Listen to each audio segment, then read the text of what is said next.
சிவாய நம. சிவாக்கிய சித்தர் திருத்தாள் போற்றி போற்றி. சிவாய நம. சிவா நம்ம இன்னைக்கு ஒரு அற்புதமான ஒரு பதிவு ஒன்று பார்க்க இருக்கிறோம். அந்த பதிவு என்னன்னு கேட்டிங்கன்னா, யோக நிலை சார்ந்தது. இறை வழிபாட்டில் 4 நிலை என்று முன்னுமே நம்ம பார்த்தோம். சரியை, கிரியை, யோகம், ஞானம் என்ற 4 நிலைகள். அந்த 4 நிலைகளையும் அகப்பையார் என்ன சொன்னார் அப்படிங்கிறது முழுமையாக நம்ம பார்த்தோம் கடந்த பதிவில். இன்னைக்கு அகத்திய பெருமான் இந்த 4 நிலைகளில் 3ஆம் நிலையாக இருக்கக்கூடிய யோக நிலையை பற்றி என்ன சொல்றாங்கன்னு நம்ம பார்க்கலாம். இந்த யோக நிலை என்பது தன்னுள் இருக்கக்கூடிய மனம் என்ற தன்மையை அடக்கி மௌன நிலையை அடைந்து அதன் மூலமாக இறை வழிபாட்டை தொடர்ந்து இறைவனை காணக்கூடிய மார்க்கம் என்று நாம் கண்டோம். அதன் வகையில் அகத்திய பெருமான் கூறுவது என்னன்னா, தீதிலா யோகம் அது செய்யும் போது தீர்க்கமுடன் மௌன நிலை நாட்ட வேண்டும். தீதிலா யோகம் செய்யும் போது தீர்க்கமுடன் மௌன நிலை நாட்ட வேண்டும்.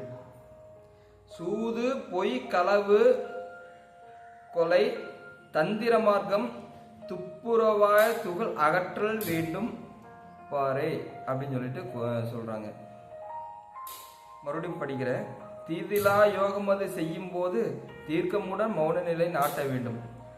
சூது, பொய், கொலை, களவு, தந்திர மார்க்கம், துப்புரவாய துகள் அகற்ற வேண்டும் பாரே அப்படின்னு சொல்லிட்டு சொல்றாரு.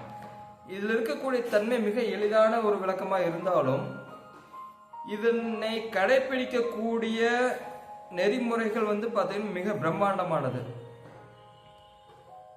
மிகவும் அரிதாய் இருக்கக்கூடிய உன்னத நிலையை தன்னுள் இருந்து வெளிப்படக்கூடிய தன்மையை இந்த மார்க்கத்தின் வழியாய் சென்றால் எளிதில் கிடைக்கும் என்று அகத்திய பெருமான் சொல்றார்.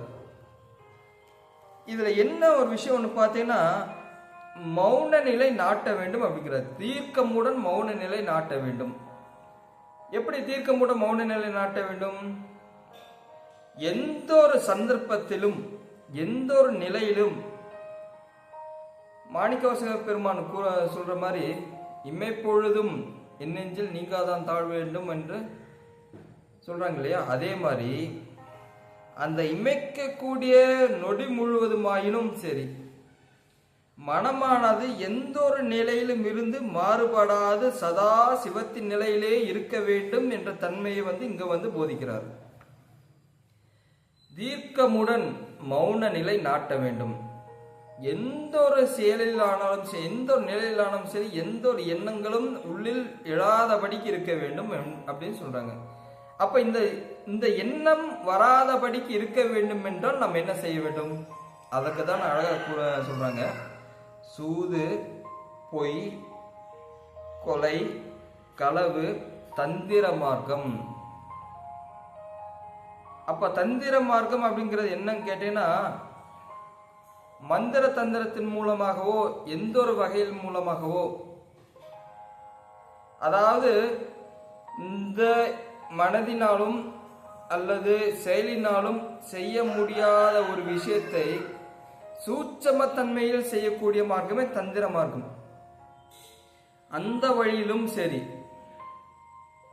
யாருக்கும் எந்த ஒரு தீதும் வராதபடிக்கு உள்ளம் தெளிவு கொண்டு இருக்குமே ஆனால் அங்கு மௌன நிலை வசப்படும் என்று மறைப்பொருளா இந்த வரியில சொல்றாங்க.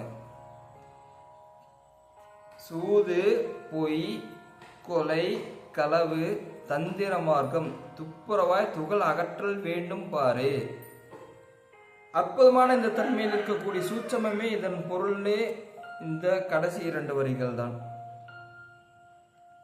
எப்பொழுது மனமானது தெளிவுடன் இறைநிலை சிந்தித்து, இறைநிலை சிந்திக்காவிட்டாலும் பரவாயில்லை, இது போல தீய எண்ணங்களில் மனம் செலுத்தாத வகையில் இருக்குமே ஆனால் மனம் தெளிவு கொண்டிருக்கும். அந்த மனம் தெளிவு கொண்டிருக்கும் பொழுது இறையின் ஆற்றல் நம் உள்ளில் பெருகும். அந்த இறையின் ஆற்றல் உள்ளில் பெருகும் பொழுது மனம் தெளிவு கொள்ளும். மனம் தெளிவு நிலை என்பது என்னன்னு கேட்டீங்கன்னா மௌன நிலை. அந்த மௌன நிலை அறிய முடியாதபடிக்கு வெறுமையாய் பரிசுத்தமாய் ஏகாந்தமாய் பரவச நிலையில் இருக்கும். உதாரணத்துக்கு ஒன்று பார்த்தீங்கன்னா, ஒரு விஷயத்தை நினச்சிட்டே இருப்போம். அந்த விஷயம் திடீர்னு நமக்கு கிடைக்கும் பொழுது நமக்கு ஒரு விதமான ஒரு சந்தோஷம் நம்ம உள்ளில் வரும் தெரியுங்களா? அந்த சந்தோஷம் நம் உள்ளில் நிலைத்து கொண்டே இருக்கும். இதுதான் அதனுடைய தன்மை. இதுவே இந்த பாடலின் மெய்ப்பொருள் விளக்கம். சிவாய நம. சிவவாக்கிய சித்தர் திருத்தாள் போற்றி போற்றி. சிவாய நம சிவா.